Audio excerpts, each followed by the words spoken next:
이쪽에서는 판구조론 굉장히 중요합니다. 지금 태평양판은 이쪽에서 지금 분출하고 있어요. 그래서 이 바닷물을 다 빼고 나면 태평양판이 이렇게 나오는데 여기서 마그마가 이렇게 나와서 양쪽으로 이렇게 가요.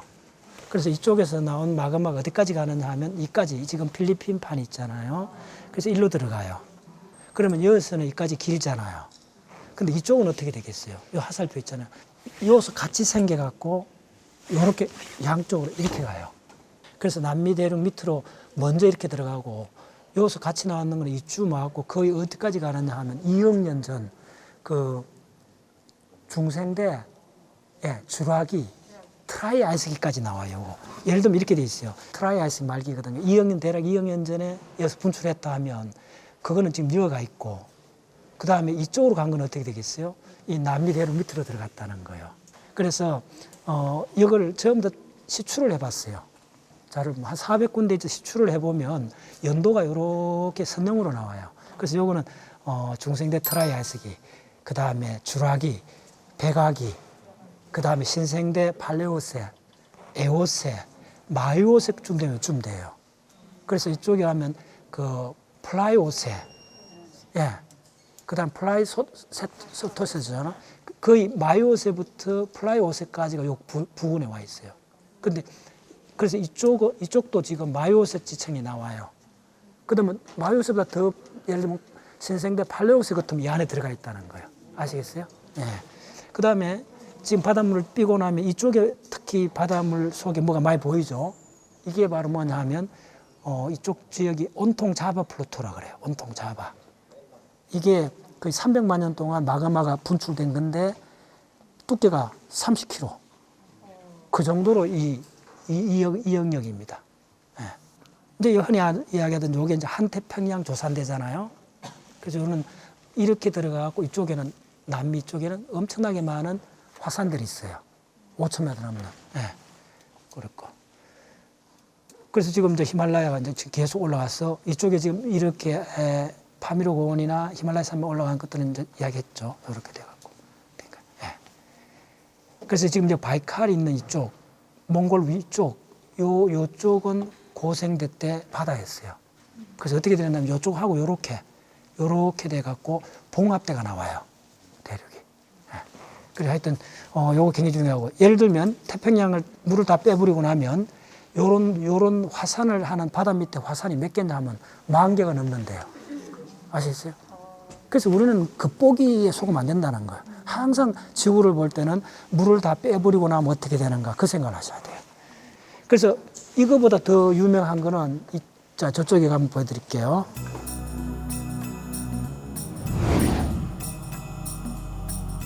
앞으로 이제 척추동물이라는 개념을 오늘하고 내일 확실히 심어야 돼요. 척추동물. 척추동물은 생긴 지 얼마쯤 됐냐 하면 대략 5억 년쯤 됐어요.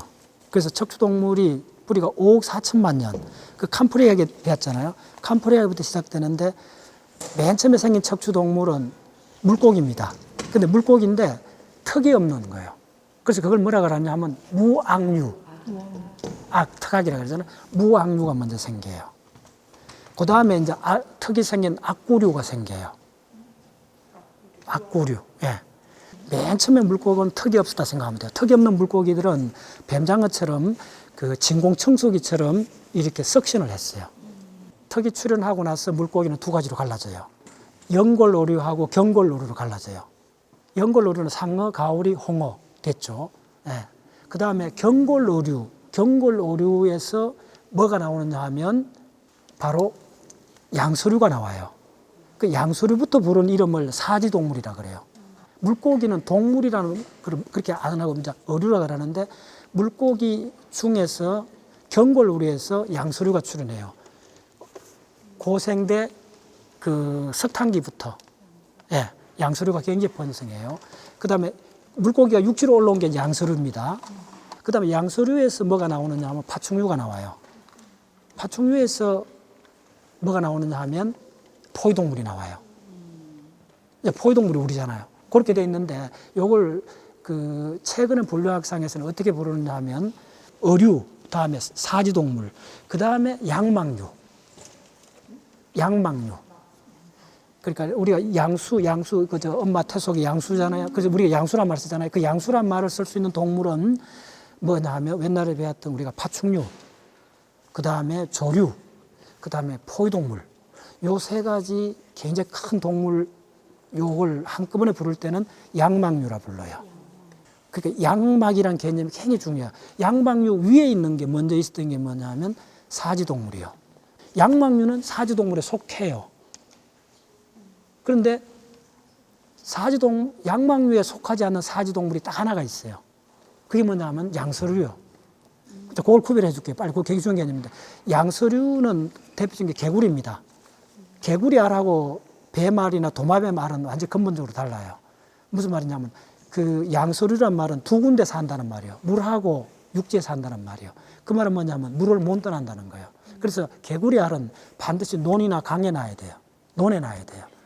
근데 배말은 물에 안 놔도 된다는 거예요. 아시겠어요? 그래서 우리는 사람은 배말 쪽에서 나왔다 생각하시면 돼요. 그래서 그 두 알의 차이를 갖고 개구리 물고기에서 곧장 나오는 개구리를 사지동물. 그래서 개구리는 앞다리, 뒷다리 2개 있잖아요. 그래서 4개. 그 사지동물이고 사지동물에서 그다음 진화되어 나오는 게 양막류예요. 그 양막류가 3종류가 있다. 첫 번째 파충류, 조류, 그다음 포유류. 그래서 그 양막류를 부르는 게 이 두개골에 있는 그 뼈에 구멍을 갖고, 구멍이 아닙니다. 사실은 움푹 들어간, 어디 있느냐면 요거 들어가는 요걸 갖고 해요. 이걸 척두에 있다 해갖고 척두와라 그래요. 자, 여러분들 단단한 거 오래 씹으면 역 아프잖아요. 그럼 이 아래턱 근육이 여기 붙어 있다고요. 양막류를 분류하는데 3가지로 해요. 척두와라고 구분해요. 어렵습니다. 그래서 하나인 경우를 단국류, 2개인 걸 이국류, 이거 들어간 게 없는 걸 무국류라 그래요. 자, 무국류는 잊어버리시고 중요한 게 단국류하고 이국류가 중요합니다. 여러분들이 아는 그 파충류는 뭐냐 하면 이국류입니다. 그 다음에 우리 포유동물은 이게 하나인 단국류입니다. 요 분류가 지금 옛날에 공부한 사람한테 최근에 굉장히 중요해졌어요. 그래서 이 아래턱이 그만큼 중요합니다. 그래서 물고기 진화에서 가장 중요한 거는 이 턱의 진화입니다. 그래서 턱이 생겼는데 이 아래턱에 근육을 붙이는 이 부위를 갖고 조류다, 파충류다, 포유동물도 구분한다는 거예요. 최근에는. 오케이? 자, 다시 한번 이야기 드리겠습니다. 그래서 척추동물은 시작이 어류. 어류에서 가장 중요한 건 턱이 없는 어류, 턱이 있는 어류. 그 다음 턱이 있는 어류 다음에 나오는 게 양서류. 양서류부터 부르는 이름이 사지동물. 사지동물 중에서 한 번 더 진화한 게 양막류. 양서류는 개구리만 생각하시면 돼요. 양서류는 물을 못 떠나가요. 근데 그 다음에 나오는 양막류는 물을 떠날 수가 있다는 거예요. 왜 그러냐 하면 양막의 대표적인 게 뭐냐면 달걀입니다. 달걀 냉장고에 한 달 지나도 먹을 수 있잖아요. 됐나요? 근데 거기다가 달걀 대신 개구리알 집어넣어 보세요. 일주일 전에 바삭 말라가 못 먹지. 됐죠? 그 차이입니다. 그래서 양막이라는 게 물을 벗어나게끔 해준 겁니다. 그 말은 무슨 말이냐 하면 양막에서 나온 생명체는 대륙 안에서도 나올 수가 있다는 거예요. 그래서 지구라는 행성 대륙 안으로 생명체가 출현하게 된 거는 물을 떠날 수 있는 파충류. 파충류의 대표적인 게 지금 하는 공룡입니다. 공룡은 파충류기는 한데, 그러니까 제트 엔진을 단 파충류라 생각하시면 돼요. 제트 엔진을 단 도마뱀. 아시겠어요? 무지하게 빨라요. 그래서 공룡이 언제 출현했느냐 하면 우리 선조들하고 같이 출현했어요. 2억 3천만 년 전에 트라이아스 말기 때 초기 공룡하고 우리 초기 선조가 나와요. 단 헷갈리면 우리 초기 선조도 포유를 하면 안 됩니다. 그냥 파충류입니다.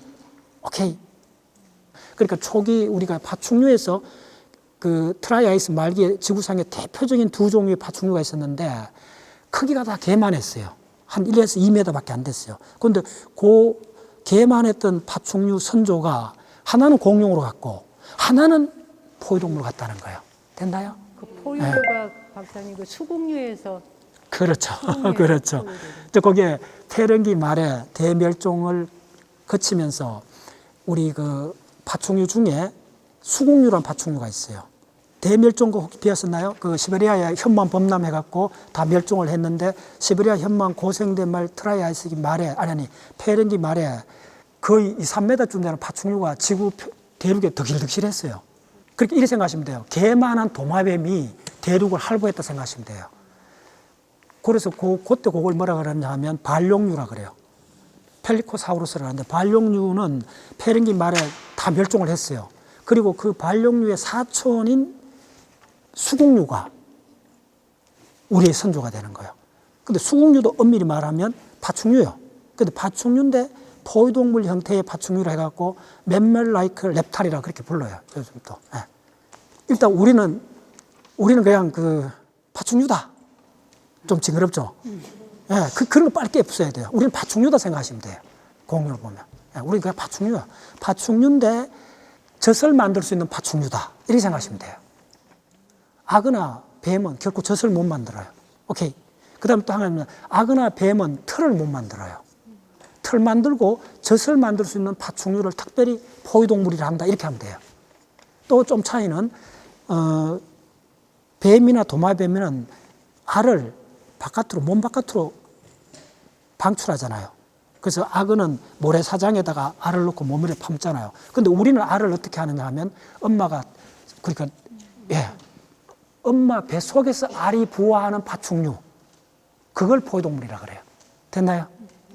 이 파충류 중에 그 공룡으로 갖는 이 종은 대략 한 600종류 이렇게 돼요. 근데 여러분들 아는 이 공룡은 90%가 그 초식 공룡입니다. 근데 혹시 여러분들 초식 공룡이라 누가 이야기하면 무식하다 하면 돼요. 요즘 그 말 안 씁니다.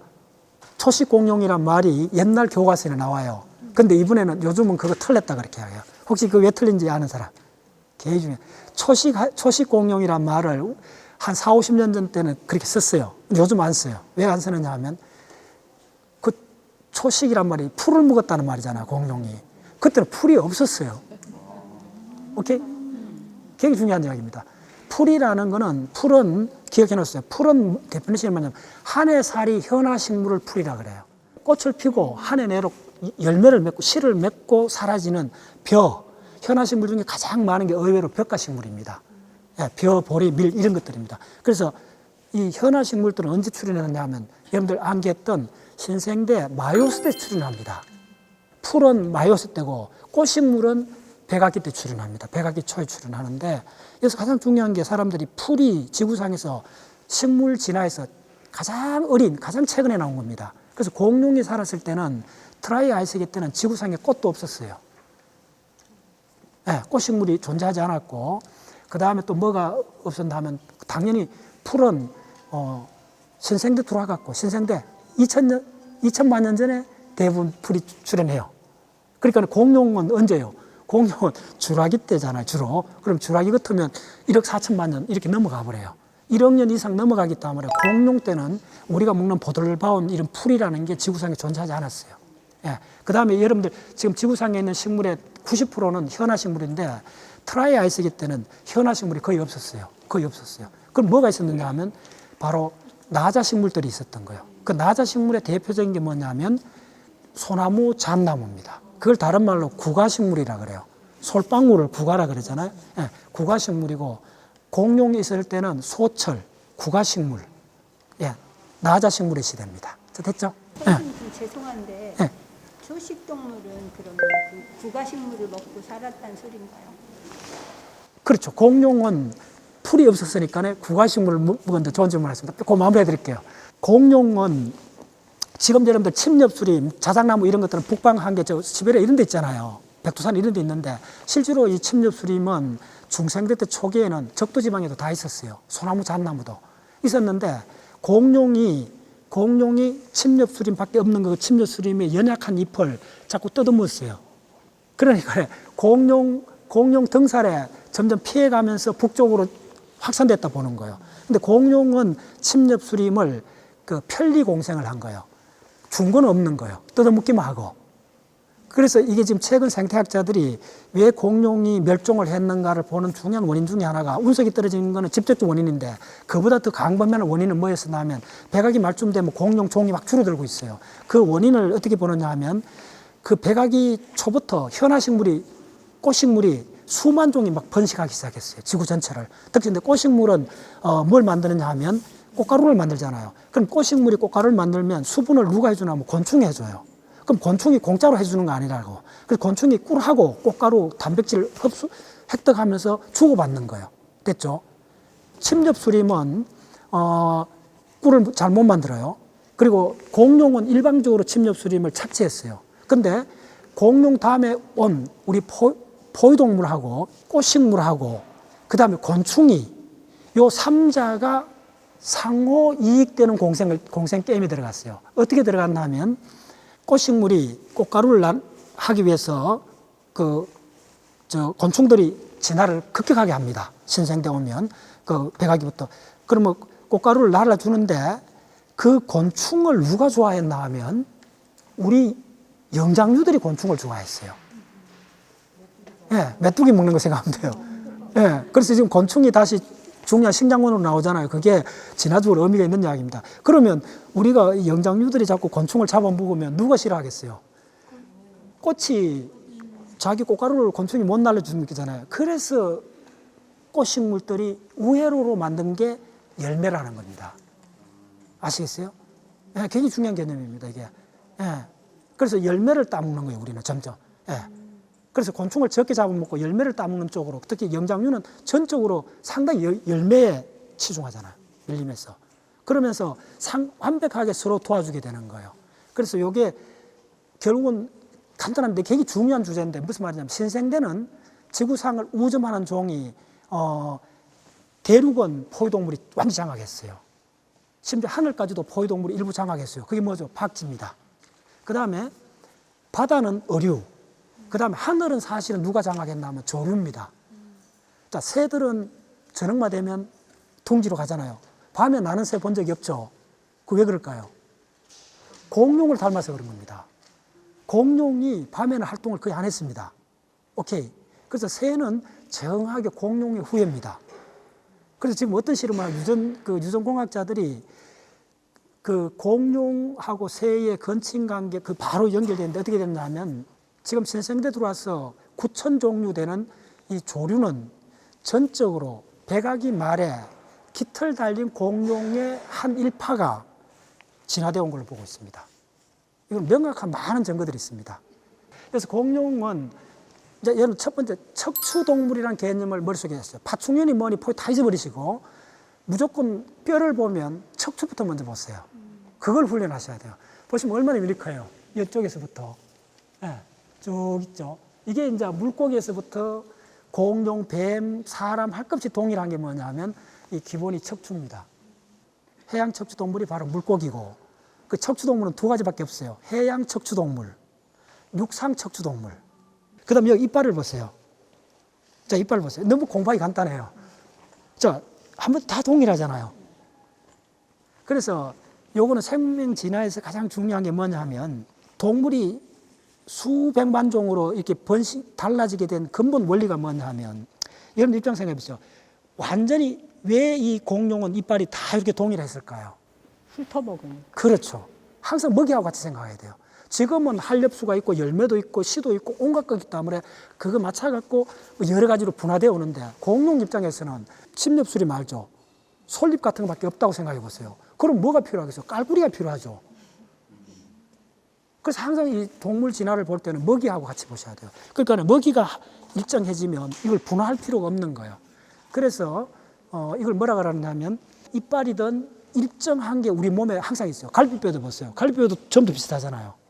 그 다음에 이빨도 완전히 같았는데 진화하면서 일부가 바뀐다는 거예요. 이걸 뭐라 그러냐 하면 윌리스턴 법칙이라 그래요. 윌리스턴 학자 이름입니다. 굉장히 중요한 이론이에요. 그래서 진화는 연속 상동기간 적어놓았어요. 요거는 기억해 놨어요. 연속 상동기간.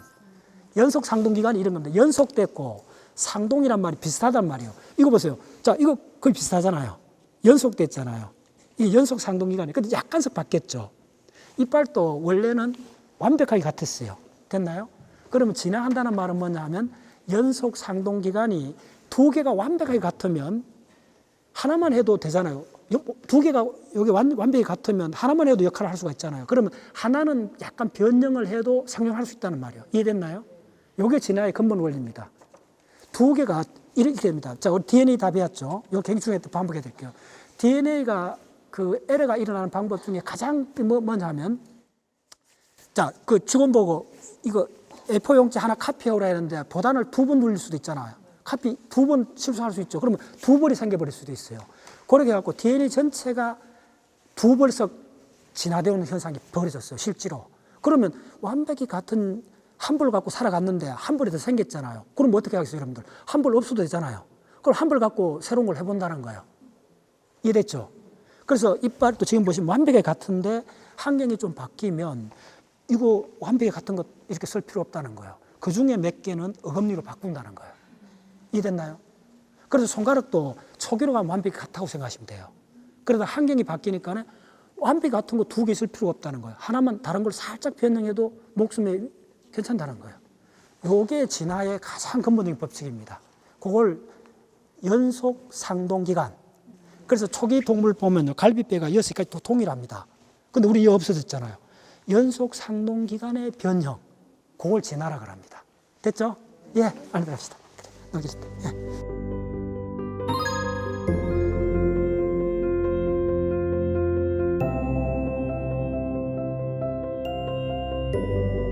제가 가장 좋아하는 요 지질박물관의 컬렉션이 요겁니다. 예. 암석학을 여러분들 잘 하시고 싶으면 요 대전 부근에 있는 분들 같으면 1년에 한두 번 이렇게 저 주중에 비도 오고 조용한 날 혼자 오셔갖고 요것서 딱 앉아서 예, 한 2시간씩 앉았다 가시면 돼요. 그런 걸 1년에 한 3번씩 한 5년 정도 하고 나면 그때 이제 암석이 뭔가 이렇게 느낌이 와요. 그래서 이렇게 쭉 보시면 돼요. 요 굉장히 어느 박물관보다도 잘 해놨는데 어떻게 봐야 되느냐 하면 저 위에 보면 맨 위층이 현무암이죠. 네. 예. 그다음 저쪽에 보면 유문암으로 돼 있죠. 네. 또 이제 유문암은 좀 어려워요. 유문암을 곧장 밑으로 들어가면 좀 화강암이 있죠. 그럼 머릿속에 생각 한번 해보셔야 돼요.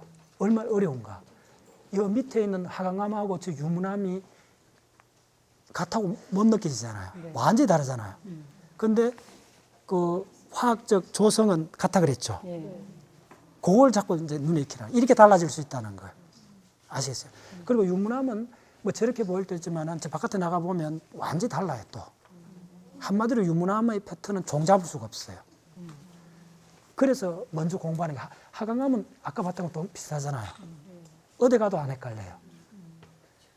자, 그럼 여러분들이 어떤 사고 실험을 해야 되느냐 하면 저 화강암은 지하 수십 킬로 밑에서 수백만 년 동안 서서히 굳어진 겁니다.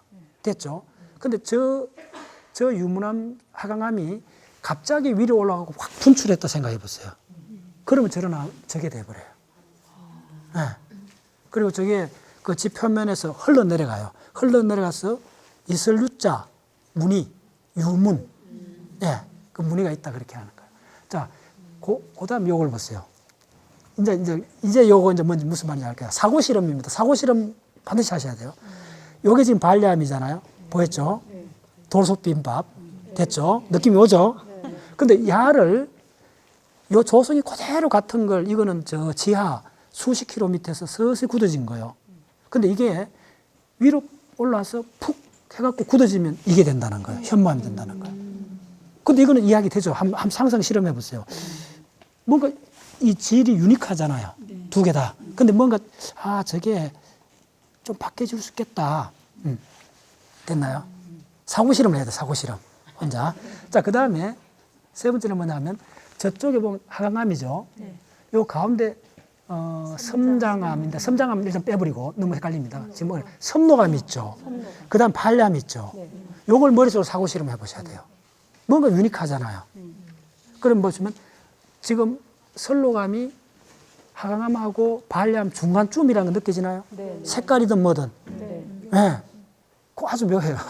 그래서 하강암을 결을 알갱이를 확 줄이고 약간 깜짝하게 하면 섭노감이 되죠.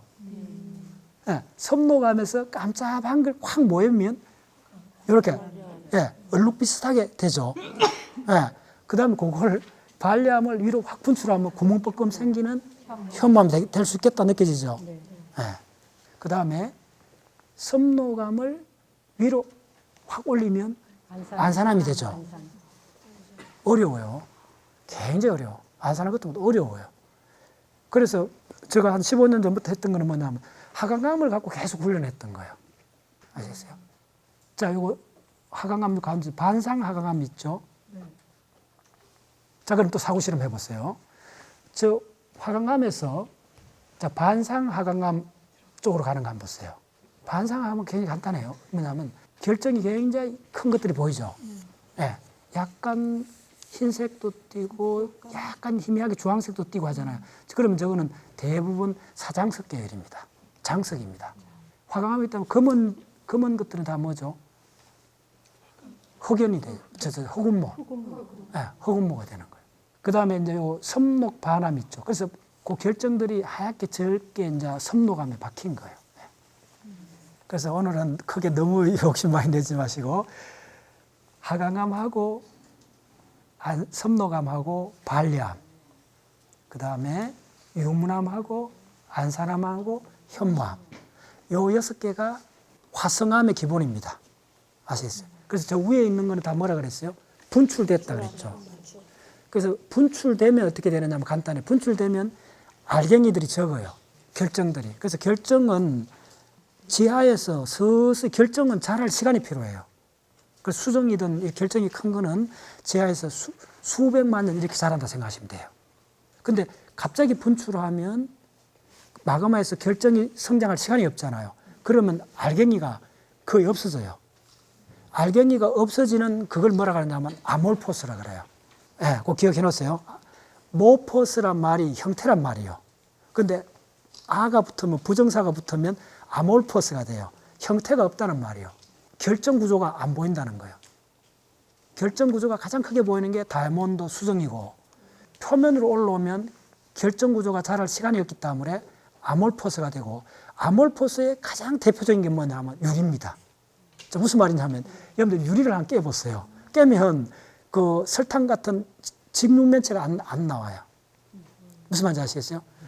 뭐 망치로 깨면 깰 때마다 모든 형태가 랜덤하잖아요. 그게 아몰포스입니다. 예. 그래서 저 결정이 반상하감은 결정이 굉장히 크게 보이는 거예요. 자, 그 정도 하고 그래서 요거는 6개 다시 한번 얘기하겠습니다. 하강암, 섭록암, 발암. 저거는 지하에서 서서히 자랐다.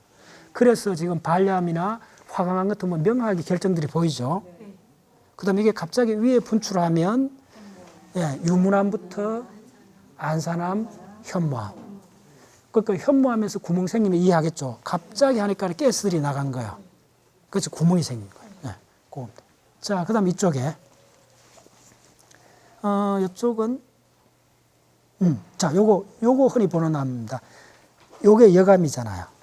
자, 여감은 뭐냐 하면 모래, 자갈, 그다음 조금 큰 돌. 그러니까 여기란 말이 자갈역자거든요. 그래서 뭐 크기는 주먹만한 거, 적게는 콩알 만한 자갈이 모래하고 결합된 거예요. 그러면 상식적으로 모래나 그 자갈은 동글동글하잖아요. 근데 여기 보시면 강력암이라고 있잖아요. 각졌다는 말이에요. 그러면 이게 왜 각질 수 있겠어요? 이거 굉장히 중요해요. 잘 들어보세요. 달걀만한 모든 바닷가에 있는 돌들은 동글동글하잖아요. 서로 마모돼 갖고. 그럼 야들이 모여 갖고 모래하고 자갈이 주로 모인 게 여감인데, 그럼 야들이 모래하고 자갈이 모여 갖고 어떻게 바위가 되느냐 하면요. 이게 지하 수 킬로미터에서 압력이 엄청 강해지잖아요. 그러면 모래하고 자갈 사이에 아주 얇은 물의 막이 생겨요. 그거에서 이 모래의 성분이 뭡니까? SiO2잖아요. 그 SiO2가 여러분들 그 겨울 되면 실리카 겔로 이렇게 하는 거 알죠? 찬바람 안 들어오도록. 그거 생각하시면 돼요. SiO2 모래든 유리든 그걸 굉장히 분자 레벨에서 보면 물이 들어가면 거기 SiO2 분자가 나와요. 그게 악교풀처럼 모래하고 자갈을 결합시켜줘요. 그걸 시멘테이션이라 그래요. 그래서 흙하고 바위가 근본적으로 다른 이유는 반드시 바위가 되려면 시멘테이션 작용이 일어나야 돼요. 그 시멘테이션을 만들어주는 게 석회암도 되고 산화철도 되고 SiO2 가루도 되고 그런 것들이 있어요. 그 과정을 반드시 거쳐야 돼요. 예. 자, 그러면 내가 무슨 이야기를 하냐면 탁구공이나 달걀 같은 동그란 자갈이 모래하고 결합해갖고 되면 그게 전부 다 동글동글해야 되는데 이어서는 강력암이라 그러거든요. 그러면 강력암은 쪼개졌다는 말이에요. 이게 진짜 무서운 이야기예요. 지금 이게 다 이렇게 각진 게 보인다는 말은 뭐냐면 그러니까 수천만 년 동안 지각 변동을 통해 갖고 이 동글동글한 바위들이 쪼개졌다는 거예요. 제가 놀랬던 게 소주에 가면 강력암을 굉장히 많이 볼 수 있어요. 그래서 그거 가면 이렇게 이만한 바위들이 모여갖고 거의 집채만한 여감 덩어리를 만들어요. 그 집채만해요.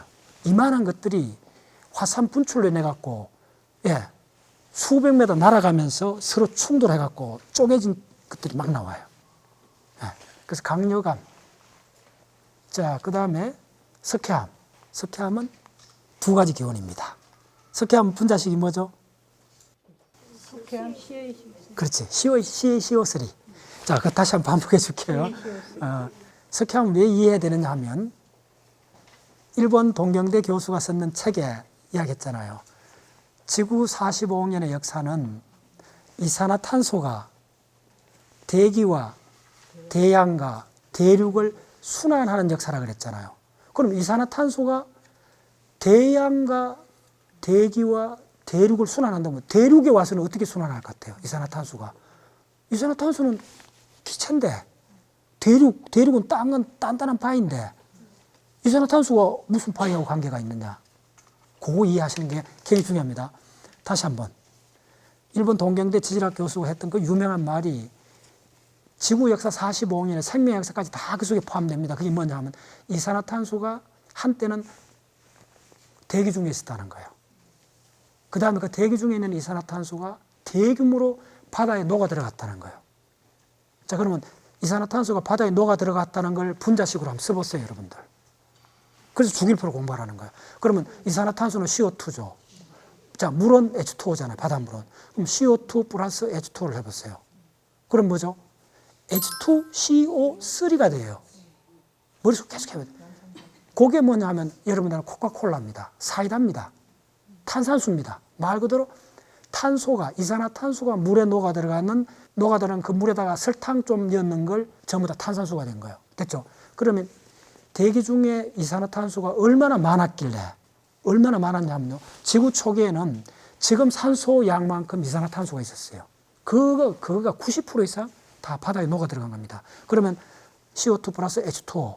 그러면 H2CO3가 되죠. 잘 따라오셔야 돼요. H2CO3는 고분자는 금방 분해가 돼요. 그러면 H2O니까 수소가 두 개잖아요. 양성자 두 개인데 요 양성자 두 개를 한꺼번에 방출하는 게 아니고 처음에 하나를 방출해요. 그럼 H2CO3에서 양성자 하나 방출하면 HCO3-가 돼요. 그걸 많은 물을 알칼리수라 그래요. 그게 굉장히 중요해요. 그걸 중탄산염이라 그러고 우리 위 속이나 우리 세포 속에서도 매일 만들어내요. 엄청나게. 그거 없으면 생명 활동이 스탑해버려요. 그 정도로 중요한 분자예요. 그 다음에 HCO3-에서 H가 하나 있잖아요. 요거조차도 방출해요. 바다 속에서. 그러면 CO3만 남죠. 그럼 CO3가 마이너스 이가가 된다는 거. 기억납니까? 됐죠? 거기 따라오셔야 돼요. 그러면 이 마이너스 이가 CO3가 플러스 이가면 오면 되잖아요. 그럼 바다 속이니까네. 바다 속에 플러스 이가가 누가 있어요? 그렇죠. 따랐나요? 칼슘이 무지무지하게 많은 거예요. 무지무지하게 많은 거예요. 그래서 여러분이나 저나 죽고 나면 1kg밖에 안 되는 칼슘 가루밖에 안 되는 거예요. 화장장에 가보세요. 다 아시잖아요. 그게 바로 칼슘 가루입니다. 됐나요? 그 모든 살아있는 우리만 그런 게 아니고 공룡도 그렇고 즉 공룡뼈가 전부 다 원자로 보면 거의 다 칼슘이거든요. 자, 따라오셨죠? 그래서 대기 중에 있던 엄청나게 많은 대기 중에 있는 이산화탄소가 바닷물에 녹아 들어가고 탄산이 H2CO3가 됐다가 그 H2, 이 H2를 H1, H0 하나씩 방출했다는 거예요. 하나 방출했을 때 그 물질 HCO3가 생명의 물이 됐다가 하나를 더 방출하면 CO3가 되고 그 CO3가 마이너스 이가니까네 플러스 이가하고 중화를 시킨다는 거예요. 그 플러스 이가로 온 게 칼슘이고 됐나요? 그래서 칼슘이 딱 들어온 거예요. 그러면 지금 요때까지는 생명이 있든 없든 일어나겠죠. 따라오셨나요? 대기 중에 있는 게 그냥 바닷물에 녹아 들어갔으니까 생명과 관계없어요. 그래서 그렇게 생긴 CaCO3를 무생물적 석회암이라 그래요. 따라오셨나요? 이게 대략 지구 초기 거의 한 44학년부터 바다가 생기고부터 거의 한 20억 년까지 무제한적으로 지구에서 일어났다 보시면 돼요. 오케이? 그 다음에 또 어떤 사건이 있냐면 초기 바다에서 한 35억 년 전부터 생명체가 출현했어요. 그럼 생명체 입장에서는 바로 무지하게 많은 생명 현상을 매개로 해갖고 이 일이 일어나는 거예요. 다시 이 일이라는 게 뭐냐면 그 최초의 세포에서 바깥에 있던 칼슘을 바닷물에 칼슘 부족이 많거든요. 그 칼슘을 갖고 와갖고 요거 조금 더 설명드릴게요. 굉장히 중요합니다. 자, 바다 세포가 이만한 게 있다 합시다. 이 바깥은 전부 다 바닷물이에요. 그런데 세포 바깥에는 칼슘이 무지하게 많아요. 그러면 내 세포 속으로 칼슘을 받아들였어요. 그럼 칼슘을 받아들여갖고 세포 속에 있는 이산화탄소 결합하면 탄산칼슘이 되잖아요. 그럼 세포 속에 이산화탄소가 들어오고 칼슘이 들어오면 석회암이 되잖아요. 석회암은 돌이잖아요. 세포 속에 돌이 생기면 돌은 고체잖아요. 생명은 액체잖아요. 따라오셨나요? 그럼 생명 활동이 스탑해버려요. 자, 그런데 이걸 이해하는 게 생명이 진짜 중요한데, 그런데 이걸 이용을 해요. 어떻게 이용하느냐 하면 세포 속에 칼슘을 불러들이는데, 돌이 될 수 있는 칼슘을 불러들이는데 칼슘을 한 곳에다 집어넣어 놓는 거예요. 그러니까 CO3하고 결합만 안 하면 석회하면 안 되잖아요. 그러니까 칼슘을 세포 속에서 칼슘 전용 주머니를 진화시킨 거예요. 된다요. 그래서 들어오자마자 칼슘 주머니에다 딱 집어넣어놓고 그 주머니를 딱 잠가놨어요. 잠가놓고 우리가 생명 활동이 필요할 때만 주머니를 싹 열어줘요. 열면 칼슘이 삐루룩 나가갖고 그 세포 내에서 굉장히 복잡한 단백질을 착 하고 나서는 다시 다 해소해요. 그래서 여러분들 쓰는 에너지에, 세포 레벨에서 에너지에 거의 뭐 모르겠는데 한 20, 30% 이상은 그 칼슘 주머니를 열고 나갔던 칼슘을 해소하는 데 써요. 이해됐나요?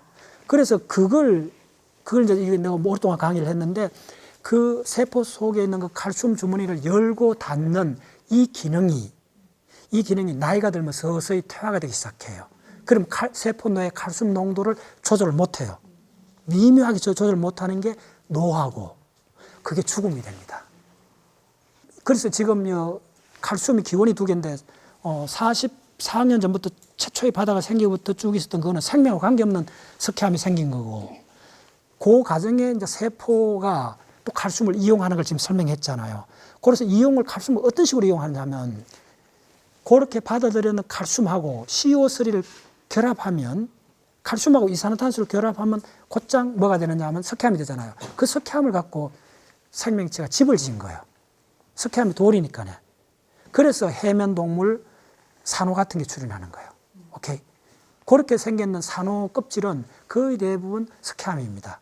그것들이 압력을 받아서 바뀐 게 대리석이고, 그 대리석이 우리 화장실에도 있고, 그 건물에도 있고, 예, 그건 이제 생명이 매개한 대리석입니다. 자, 됐어요.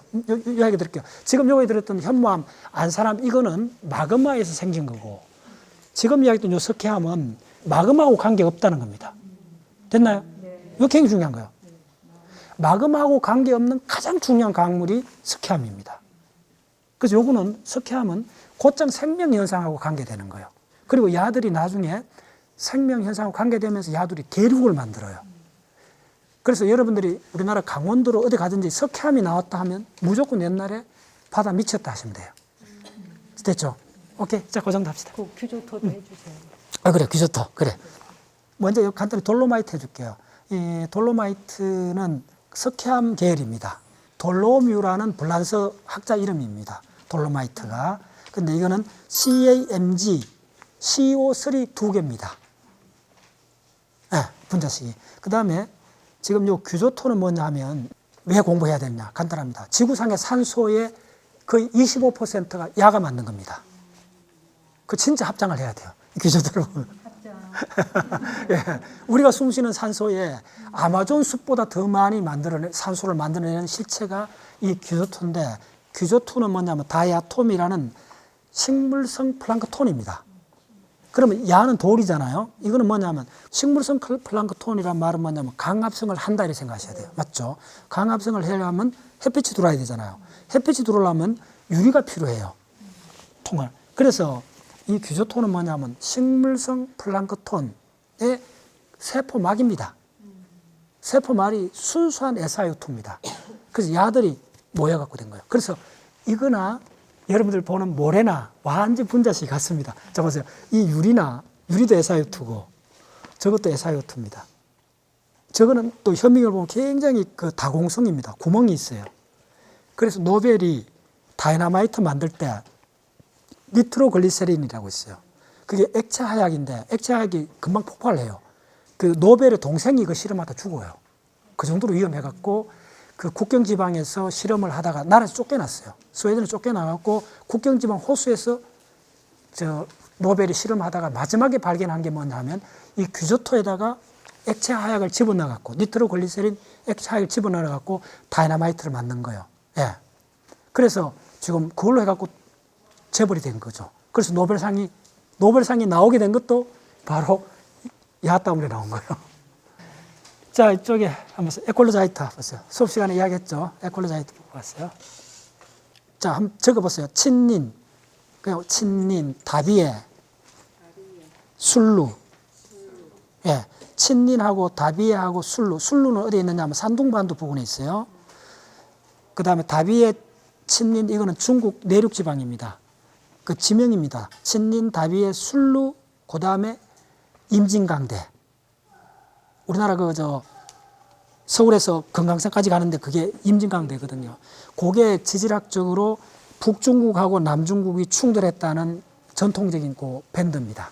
친닌 다비의 술루에 뭐가 발견되느냐 하면 요게 발견이 돼요. 에콜로자이트가. 그 논문에 나옵니다.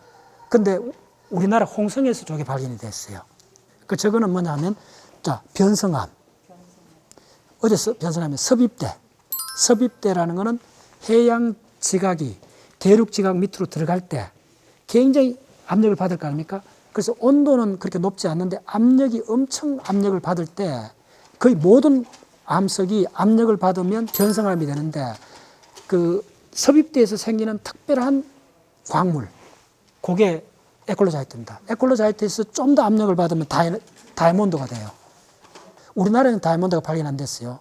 중국 산둥반도, 중국에는 다이아몬드가 나와요. 그래서 이게 한반도가 트라이아스 말기 2억 3천만 년 전에 북중국 지기하고 남중국 지기가 충돌해서 합쳐져 갖고 한반도가 형성됐다. 이게 이제 기본 이론인데 그걸 증명할 수 있는 광물이 에콜로자이트입니다. 우리나라에서 발견됐어요. 그래서 에콜로자이트는 온파사이트하고 이야기했던 그저거 뭐죠? 가넷. 석류석하고 온파사이트라는 두 광물이 합쳐진 거예요. 그래서 보시면 약간 그 붉은색은 가넷, 석류석이고, 석류석은 흔합니다. 지구 전체에서 굉장히 많습니다. 그 하강만큼 중요한 광물입니다. 그거에다 온파사이트는 어려운 광물인데, 그 약간 초록색을 띄어요. 그 두 개의 구성 성분으로 되어 있어요. 이렇게. 자, 그 정도. 자, 그 다음에, 요거 중요해요. 오히려. 이어서 지금 여러분들이, 그러니까 암석학을 처음 하면, 먼저 하강암을 공략하고 두 번째 이제 재미를 붙이는 게 저는 예를 들면 제가 재미를 붙였던 게 요 안구상 편마음에서 재미를 붙였어요. 그래서 어디 가든지 무조건 안구상 편마음을 찾으면 이 과학반에 올려주세요. 나 어디 가서 봤다 해주면 돼요. 그 게임 하면 금방 재미가 붙어요. 여기 보시면 일종의 편마음입니다. 이거는 우리나라에서 여러분들이 가장 많이 볼 수 있는 광물이기 때문에 그렇습니다. 암석이고 화강암만큼 많습니다. 네, 그래서 공부하기 굉장히 좋은데 먼저 밑에 이거 보세요. 호상 편마음 있죠. 이 호상이란 말이 뭐냐면 협대를 말합니다. 그러니까 시루떡처럼 청상으로 되어 있다는 말입니다. 그래서 보면 영어로 밴디드 나이시스라고 그래요. 밴드가 되어 있다는 거예요. 저 밴드 보이죠? 네. 그럼 밴드를 잘 보시면 하얀 줄 있고 까만 줄 있고 하얀 줄 이렇게 되어 있잖아요. 요거는 왜 그러냐 하면 이렇게 지층이 있다면 지층이 이렇게 수평으로 있는데 양쪽에 수직으로 압력을 가해지면 잘 들으세요. 이 강물을 구성하고 있던 성분이 분리가 돼요.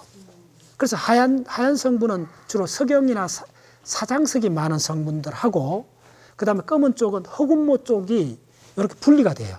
그래서 흑운모 쪽이 많은 쪽은 약간 검은 밴드가 되고 사장석, 석영 성분이 많은 쪽은 하얀 밴드가 된다 보면 돼요. 그래서 여러분들 화단이나 서울에 어디 가든지 가장 많이 볼 수 있는 게 요겁니다. 요건데, 자, 그 다음 한번 보세요. 이 호상 편맘이 안구상 편맘으로 바뀔 때 안구상 편맘에는 이 밴드가 안 보이잖아요. 이 왜 그러냐면 더 압력을 한번 줘보세요.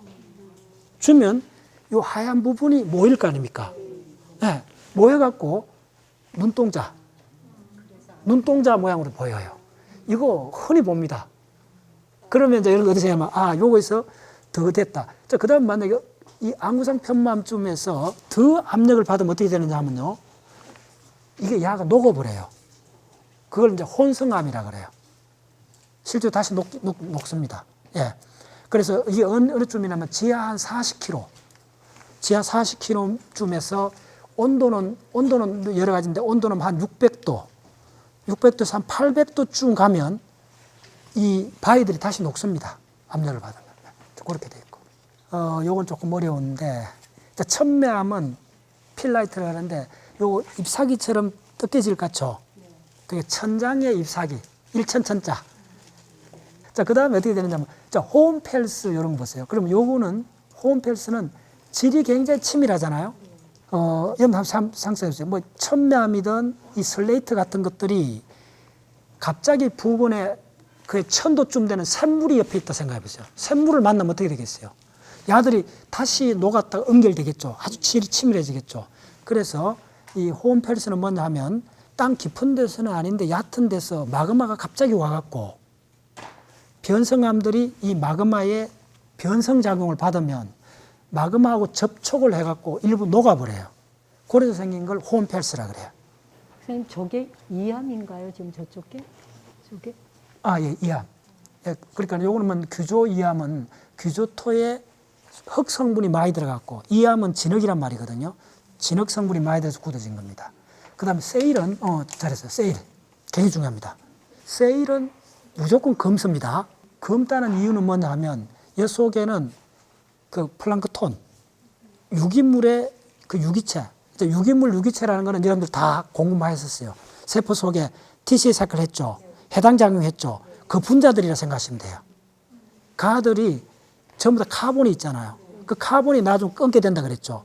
그것들이 그 성분들이 사암에, 이암에 많이 끼어 들어가갖고 압력돼갖고 검고 질이 치밀한 되는 게 세일입니다.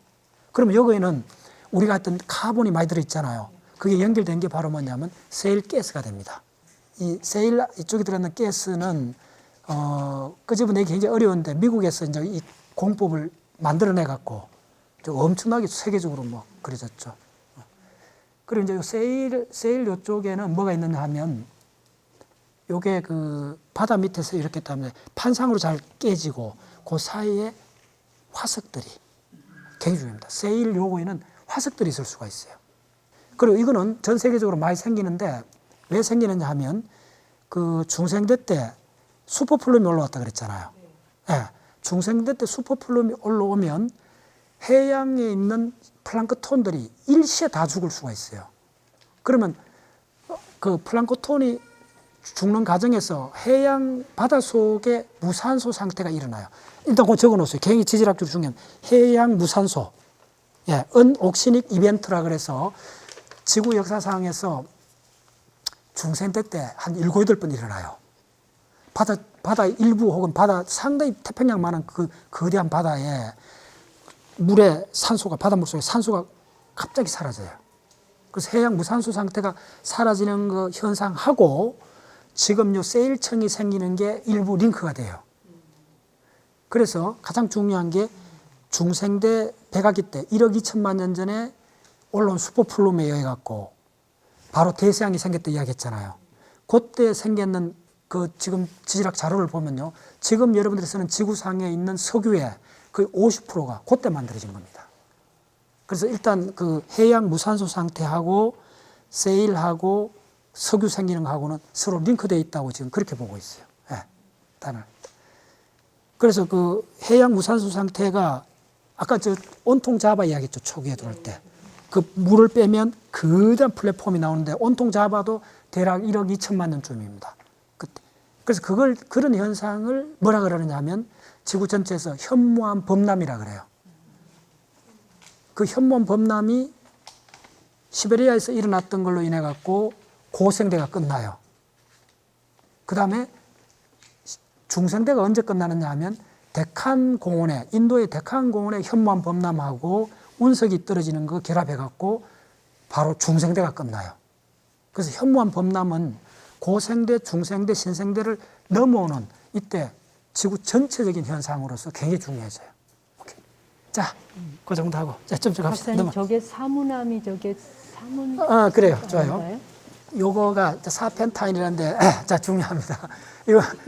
이거 이렇게 봐갖고는 진짜 잘 몰라요, 전문가. 이게 사펜타인이 이렇게 되는 게 좀 드문데, 저는 뉴질랜드 가서 사펜타인 무지하게 많이 봤는데, 사펜타인은 한자로 사문석이라 그래요. 뱀 무늬, 뱀 허물 벗겨난 무늬처럼 그 암석 표면에 나오는데, 사펜타인은 화강암 만큼 중요해요. 전 지구적으로. 그건 언제서 일어나면 사펜타인은 섭입돼서 일어나요. 그래서 압력을 받아서 이어서 일어나면 이 속에서 백운모하고 장석이 백운모로 바뀌고 백운모가 장소로 왔다 갔다 해요. 그래서 여러분들이 화강암 모든 광물은 압력하고 온도를 받으면 성분이 바뀌어버려요. 네. 그래서 이 사문석에서 뭐가 나온다 그랬어요? 수업 시간에. 성면이 나와요. 돌석자, 옷감 할 때 면, 성면, 돌옷입니다. 돌 섬유인데, 예, 면적물 같은 건데, 그걸 옷감까지 만들고, 지금 또 소방수들 그 방화복, 그 옛날에 했었잖아요. 근데 이 성면은 우리나라도 많이 나요. 성면이 나타난 지역은 일단 뭐라 생각하면 변성암이다. 그리고 이게 전 지구적으로 해양판이 대륙판 밑으로 들어갈 때 대규모로 형성이 돼요. 예. 그리고 성면에서 이게 사펜타인에서 성면도 기억하시고 뭘 또 기억해야 되느냐 하면 이 사펜타인 계열이 여러분들 좋아하는 옥 있죠, 옥. 예. 옥 중에 강옥이 있고 연옥이 있어요. 강옥은 희석 계열입니다. 완전히 다릅니다. 그런데 연옥 갖고 온갖 도장도 새기고 온갖 거 하는데 조각이 잘 돼요. 그래서 연옥이 동양에서는 생명의 돌이라 그랬던 거예요. 옥, 빛이, 옥. 그게 이 사펜타인 계열입니다. 그래서 이 사펜타인은 화강암만큼 중요합니다. 전 지구적으로 봤을 때. 오케이. 자, 그 정도 하고.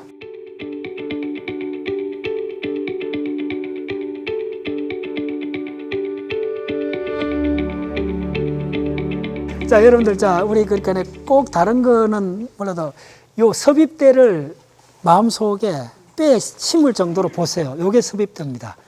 섭입대 적어놨죠? 네, 꼭 보고 갔어요. 그래서 근본적으로 모든 바위가 생기는 여러분들 휘석하고 곡선 그렸잖아요. 내가 수업 시간 다 했잖아요. 그 모든 뿌리가 생기는 게 요 가면 불꽃이 올라오죠. 예, 물방울처럼 올라오죠. 요게 뭐냐 하면 지하 110km입니다. 대부분. 수직에서 110km쯤 되면 돌이 보통 지구 표면에서는 몇 도에 녹느냐 하면 1200도쯤 녹아요. 근데 이쯤 가면 지금 어떻게 보셔야 되느냐 하면 이쪽이 대륙이잖아요. 저쪽이 대륙이죠. 자, 머릿속으로 이 바닷물을 채워보세요. 바닷물 채우고 그러면 자, 요거 보면 딱 이쯤에 열점이 있죠. 그러면 이 열점의 요 밑에 뿌리는 어디까지 갔냐면 2100km. 2900km, 2900km. 그게 뭐냐 하면 올리바인이 2900이라고 그러셨고. 예. 외해까지, 지구 표면에서 외해까지가 2900km 겁니다. 예. 그 다음에 내해, 고까지는 얼마냐 하면 거의 한 6400km쯤 돼요. 예. 지구 가장 코하는 온도가 한 5000도쯤 돼요. 5000도쯤 되고, 내핵은 고체고, 외핵은 액체인 거 알죠? 그럼 내핵이 더 온도가 높은데 왜 안 녹았느냐? 그건 왜 그러냐 하면 압력이 높아서 그렇습니다. 그래서 항상 지구를 생각할 때는 온도하고 압력을 같이 생각하셔야 돼요. 오케이. 자, 그럼 무슨 말이냐 하면, 요 지금 이렇게 기둥, 붉은 기둥 늘어와 있죠. 요 밑이 외핵입니다. 네, 네. 외핵은 뭐냐 하면 고무풍선에다가 물을 채놨다 생각하시면 돼요. 눌리면 물렁물렁합니다. 액체입니다. 그래서 거기서 한 포인트에서 쭉 올라와서 열점이 이렇게 형성됐어요. 요게 어디냐면 하와이입니다. 됐죠? 내가 수업 시간에 이야기했잖아. 하와이 섬들이 톡톡톡톡 이렇게 직선으로 있잖아요. 그게 왜 그런가 하면 여러분들이 이해하실 수 있어요. 보시면 요 나왔잖아요. 요 산이 4개 나와 있잖아요. 그리고 무슨 이야기냐면 열점에 의해서 대륙이 이동하는 건 아닙니다. 오케이, 요 구분하셔야 돼요. 그보다 더 중요한 건 이쪽에 있습니다. 요 해령이 있죠. 해령은 바다에 있는 산맥이란 말입니다. 예, 해령이 있는데 요거는 열점에서 올라오는 건 아닌데 요 연약권 있죠. 예, 이거 오센타이트라 해갖고 독일 말인데 요게 대략 지하 한 100km 밑에 연약층이 있습니다. 그래서 자, 판구존이라는 거는 대륙이 이동하는 거잖아요. 근데 대륙은 잘 들었어요. 고체잖아요. 나무 판때기 같은 거잖아요. 그 다음에 여 밑에 있는 이 밑에 2000km 넘는 게 멘털이잖아. 멘털도 고체입니다. 잘 들어오셔야 돼요. 그러면 이 기반도 고체고 요 위에 판때기도 고체면 어떻게 이동하느냐? 이동이 안 되잖아요. 뭔가 윤활유가 있어야 이동하잖아요. 요즘이 가장 중요합니다. 윤활유가 어디 있느냐 하면 이 위에 있는 판때기 지각은 액체가 없어요. 이 밑에 멘털도 액체가 거의 없어요.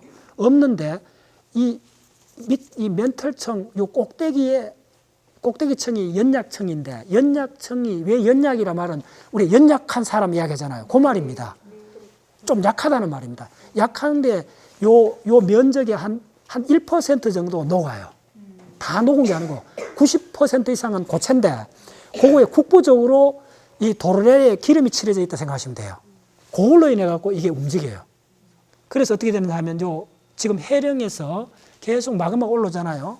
이게 거의 수천만 년 단위로 올라옵니다. 올라오자마자 바닷물을 만났잖아요. 그럼 굳어지죠. 굳어지면 계속 올라오니까 장강의 뒷물이 앞물을 밀어낸다. 그 말 알죠? 그 말 생각하시면 돼요. 물이 계속 올라오니까 밀려나가겠죠. 그럼 올라온 이 뜨거운 마그마가 굳어졌으니까 판때기가 돌이 됐잖아요. 그게 바로 해양지각입니다. 이해하셨나요? 그게 해양지각이고 해양지각이 만들어져 갖고 돌이 굳어지자마자 또 새로운 샘물이 올라오니까 밀려나겠죠. 그게 궁극적으로 대륙 이동을 만들어주는 겁니다. 이해하셨나요? 네. 지구 표면은 정해져 있잖아요. 지구 표면은 면적은 정해져 있는데 끊임없이 뭐가 올라오니까 올라와서 굳어지는 거예요. 올라와서 이렇게 갈라지는 거예요. 한쪽은 여기로 가고, 근데 항상 이야기, 한쪽은 여기로 가고, 한쪽은 여기로 가는 거예요. 자, 그러니까, 그래, 한번 생각해 보세요. 그러면 이 해양지각 적어놨죠. 그럼 해양지각 어디서 만들어지는지 꼭 기억하셔야 돼요. 이쪽에서 만들어지는 거예요. 그럼 만들어지면 이쪽도 가는 거예요. 그 이쪽에 섭입대가 있죠. 근데 이쪽으로 가면 이쪽도 섭입대가 있죠. 됐죠? 근데 아까 제가 설명했는데 지금 태평양판은 어디 있냐면 거의 저쪽에 가까이 이렇게 있다는 거예요. 지금 이게 한가운데가 아니잖아요. 이해됐죠? 더 이거보다 저쪽에 가 있어요. 그래서 여기서 나와갖고 이쪽에 필리핀까지 가는데 필리핀에서 들어가는 저쪽이 해구입니다. 저게 마리아나 해구입니다. 이게 에베레스트 산보다 더 높습니다. 이게 깊이가 10,000m쯤 됩니다. 이번에 그 영화 나오는 게 이쪽입니다. 예, 그거 우리 단체로 보면 좋은데. 바로 마리아나 해구가 머릿속에 한번 생각해보세요. 지금 요 해구라는 요 들어간 트렌치 싹 들어가는 요 깊이가 에베레스트 산보다 더 깊이가 더 깊습니다. 요게 섭입대가 들어가는 입구입니다. 구체적으로 아시아판하고 태평양판이 만나갖고 들어가는 겁니다. 그러면 자, 아까 이야기했던 게 뭐냐면 이쪽에서 처음 시작했잖아요. 그래서 이렇게 여기까지 오는 동안에 여기까지 왔을 때 요거 가장 오래됐겠죠.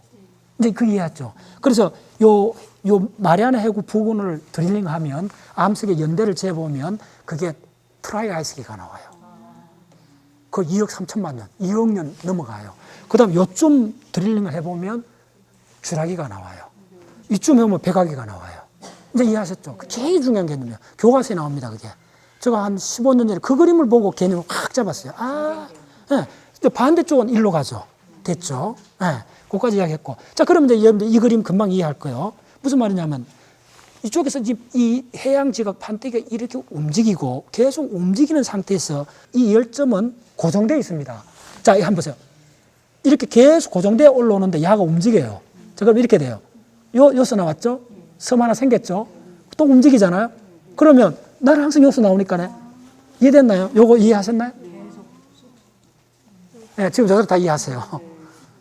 요게 지구과학에서 한 핵을건 사건입니다. 헤슨가 미국의 해양과학자가 이걸 딱 보고 감을 잡았어요. 그 교과서에 나옵니다. 네, 그래서 판구조론은 지금 지구과학을 한마디로 표현하면 판구조론 이론입니다. 그러니까 거대한 수천 킬로 대륙에서부터 강물의 분자까지를 하나로 다 설명할 수 있는 이론을 판구조론이라고 그래요. 그래서 언제 출연했느냐 하면 이제 판구조론은 다 그 베게너라는 사람이 그 남미 대륙하고 아프리카 대륙 딱 맞춰봤더니 아구가 맞는 거 알죠? 그래서 거의 만화같이 이 베게너가 대륙이 쪼개져 갖고 그랬다고 처음 1900년도에 주장을 했어요. 근데 그러니까 뭐 어린애 같은 이야기니까 아무도 안 믿었어요. 그러다 그게 믿게 된 결정적 이유가 뭐냐면 이 헤스라는 미국의 지질학자, 해양학자가 해저 학장설 적어 놓았어요. 해저 학장설. 지금 이야기하는 이 이론을 해저 학장설이라고 그래요. 자, 좋아요. 오늘 여기서 다 요거 확실히 지구과학의 핵심이니까 보고 왔어요. 이제 해저가 확장됐다는 말 이해하셨나요? 무슨 말이냐 한번 보세요. 야가 계속 올라서 해양 지각이 계속 생긴다는 말이에요. 그럼 바다가 계속 확장되죠. 그래서 그러면 그러면 황당한 이야기 돼요. 바다가 계속 확장되면 지구 표면은 일정한데 그러면 계속 전부 다 바다만 되나? 그럼 그 말은 이제 이 얘기죠. 어떤 바다는 확장되고 어떤 바다는 줄어들어야 될 거 아닙니까? 이제 됐죠? 네. 그래서 지구 표면은 일정한데 해저 확장됐다는 말은 어떤 바다는 계속 확장되고 있고 어떤 바다는 줄어들어야 된다는 거예요. 그럼 지금은 확장되는 바다는 뭐냐면 대서양이 확장되고 있고 태평양은 줄어들고 있다는 거예요. 이해됐나요? 아고 맞아졌죠? 네. 그래서 지금 내가 그 작년도에 그 줌으로 목요일날 우리 정회원들한테 했던 책 한 권을 선정했던 그 책이 굉장한 책인데 그 책 한 권이 전부 다 뭘 하냐면요. 이 섭입대란 개념을 언제 지질학자들이 알게 됐느냐 하면 그 진짜 드라마틱해요. 이게 알게 된 지가 섭입대 개념이 해저 확장하고 한 6, 70년 정도밖에 안 됐어요. 무슨 이야기냐면 지구과학이 판구조론이 나오고 판구조론 한 100년 됐어요. 이렇게 나오고 많은 이론들이 나왔는데 이 광물하고 대륙 이동하고 하와이 섬하고 이 모든 걸 미스터리한 걸 다 해갖고 이걸 하나로 설명할 뭘 찾으려고 했어요, 학자들이. 그러니까 이제 예를 들면 한 50년 전에 미국에서 학회가 열렸어요. 그때까지 섭입대라는 개념을 지질학자들이 몰랐어요. 아무도 몰랐어요. 몰랐는데 지질학계 분파에서 여러 군데서 논문을 발표를 하다가 딱 보니까 이 전체를 딱 끼 맞추면 뭔가 분명히 하나가 있어야 되는데 무슨 말이냐면 해양판이 생긴다는 걸 알겠는데 그러면 계속 생기면 어떻게 되느냐? 말이 안 되는 거예요. 그럼 지구 표면이 늘어나느냐? 그래갖고 막 여러 가지를 끼 맞추다가 이게 지진이 생긴다는 현상하고 또 관계됐어요. 또 한 가지 이야기 줄게요. 또 중요한 이야기, 몇 가지를 아셔야 돼요. 섭입대라는 말 오늘 확실히 이해하세요. 여러분들 지진이 일어나면, 일본 열도에 지진이 일어나면 그 진앙지를 잴 수가 있거든요. 진앙지를 재봤더니 그 진앙지를 재갖고 정확히 요 곡선이 나온 겁니다. 예. 네. 이게 그냥 뭐야 개념 대략 이렇게 그린 게 아닙니다. 이게 들어가는 이게 이렇게 되는 걸 여미터나 신발 지진이라고 지금 인도파는 어떻게 됐다 그랬어요? 이렇게 들어갔다 그랬잖아요. 예. 그래서 이 각도를 알게 된 게 진앙지를 계속 재봤더니 이 각도가 나온 거예요. 대략 45도 꺾게 들어가게 됐고 그렇게 되면 여러 가지 계산을 해봤더니 110km쯤 되면 한 900도쯤 돼도 그 조건에 압력하고 물이 좀 들어가면 이 표면이 녹는다는 걸 알게 된 거예요. 그래서 이런 걸 알게 된 게 한 50년밖에 안 됐어요. 그래서 결론 말씀드리면 그 학회에 모였던 모든 학자들이 그 원로 학자들이 모여서 아하 섭입대란 개념을 집어넣으면 지구과학이 그렇게 많은 그 각자 했던 이야기들이 하나로 통합되는 것을 알게 된 거예요. 판구조론의 가장 핵심 개념이 섭입대란 개념이고 그 베게너가 대륙 이동을 했는 그 판구조론이 확립되는 것은 중간에 해저 확장설, 그 다음에 섭입대 이론, 요 두 개가 결합을 하면서 지구과학이 완성이 돼요. 그걸 판구조론이라. 그때 판은 대륙판하고 해양판. 대륙판하고 해양판이 그걸 플래니트 텍토닉스라 그래요. 텍토닉스. 예, 플레이트 텍토닉스라 그래요. 이제 어떻게 되느냐 하면 이렇게 돼요. 이쪽에서 이렇게 들어가면서 이쪽 대륙은 지금 이쪽이 어디냐 하면 남미입니다. 남미 대륙 같으면 일로 이동을 해요. 일로 이동하면 남미 저쪽 끝에는 뭐가 있어요? 대서양이 있잖아요. 그러면 남미 대륙 일로 이동하면 대서양은 어떻게 되겠어요? 넓어지죠. 이제 됐죠? 예. 그래서 맞게 되는 거예요. 예. 그래서 맞게 돼요. 자, 그 정도 하고. 자, 그 다음, 요 하나만 더 이야기할게요. 지금 요 열곡대라고 이렇게 적혀 있잖아요. 요게 지금, 아프리카 같으면 뭐냐면 요게 동아프리카 대지구대가 됩니다. 이제 대충 잡았죠. 무슨 이야기냐면 요렇게 섭입대가 들어오면, 요 호상열도라고 적어 놨잖아요. 요게 일본 같은 겁니다. 열도가 섬이 나열한 게 열도라 그러고 그게 활 모양으로 될 때가 호상열도라 그래요. 아크를 형성해요. 그래서 여러분들 그 세계 지도를 놓고 보면 섬들이 쪼르륵 일렬로 있는 게 굉장히 많이 보입니다. 알루아산 열도든 달마치안 열도든 열도들이 굉장히 많아요. 그것들은 대부분 이런 현상에서 생기는 겁니다. 일본이 저렇게 떨어져 나가고 요 사이에 이제 물이 들어오면 동해 바다가 되는 거예요. 그래서 먼저 어떻게 되냐? 빨리 불러줄게요. 정리해주세요. 그래서 그걸 전체를 한 게 윌슨 사이클입니다. 그래서 윌슨 사이클.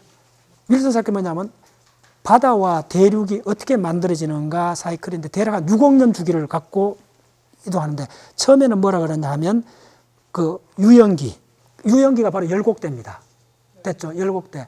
그 다음에 뭐가 되느냐 하면 성숙기가 지금 어딨냐 하면 대서양입니다.